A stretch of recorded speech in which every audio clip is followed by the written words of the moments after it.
राधे राधे, जय श्री कृष्णा। आप सभी भाई बहन का हमारे YouTube चैनल में बहुत बहुत स्वागत है। जितने भी माताएं बहन इस पावन पवित्र संकष्टी चतुर्थी की व्रत करती हैं, उन्हें ढेर सारी शुभकामनाएं। आपके घर में भगवान गणेश जी के आशीर्वाद से संकष्टी चतुर्थी का व्रत हमेशा हो। संकट चौथ माता अपना आशीर्वाद आपके घर में सदैव बनाए रहें।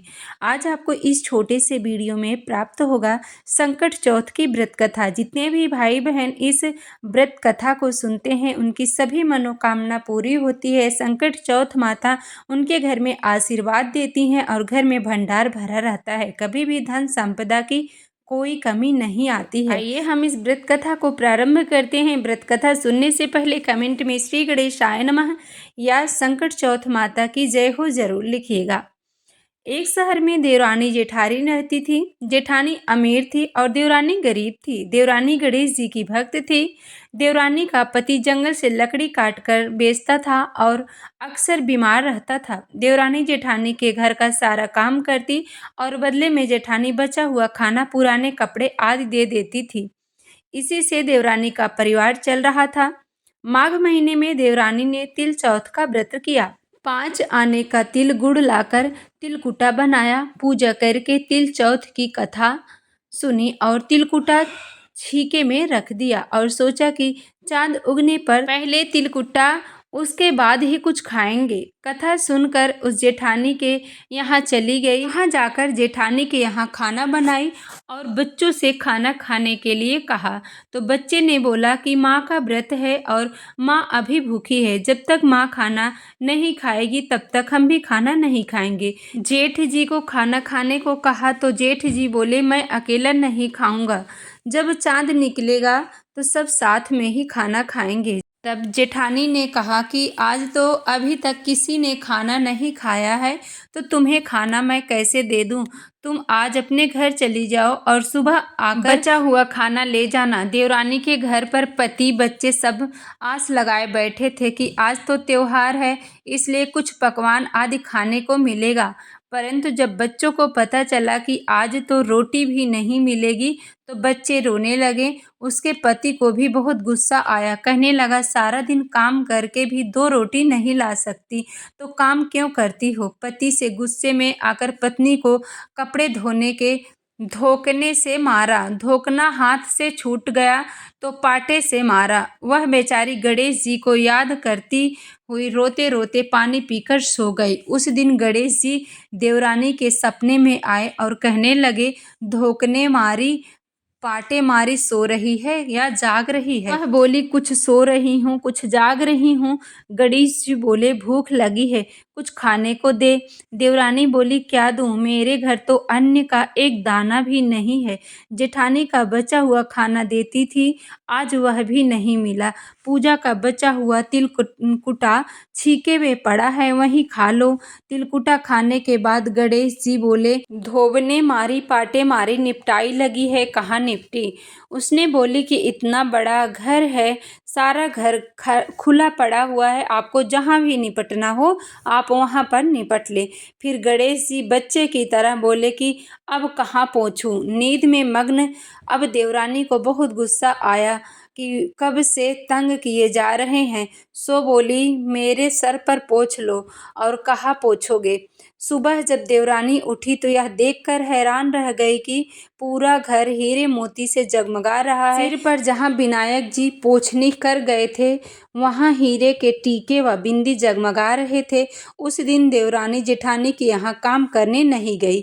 बड़ी देर तक राह देखने के बाद जेठानी ने बच्चों को देवरानी के यहाँ बुलाने के लिए भेजा। जेठानी ने सोचा कल खाना नहीं दिया, इसलिए शायद देवरानी को बुरा लग गया, इसलिए वो नहीं आई। बच्चे बुलाने गए और बोले, चाची चलो, माँ ने बुलाया है, सारा काम पड़ा है। देवरानी ने जवाब दिया, अब इसकी ज़रूरत नहीं है, घर में सब भरपूर है गणेश जी के आशीष से।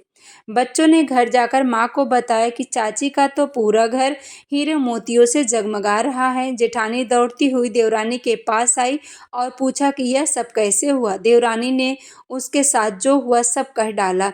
घर लौटकर जेठानी अपने पति से कहा कि आप मुझे धोने और पाटे से मारो। उसका पति बोला, भली मानस, मैंने तुम पर कभी हाथ भी नहीं उठाया, मैं तुम्हें धोबने और पाटे से कैसे मार सकता हूँ। वह नहीं मानी और जिद करने लगी। मजबूरन पति को उसे मारना पड़ा। उसने ढेर सारा घी डालकर चूरमा बनाया और छीके में रख कर सो गई। रात को चौथ विनायक जी सपने में आए, कहने लगे, भूख लगी है, क्या खाऊं।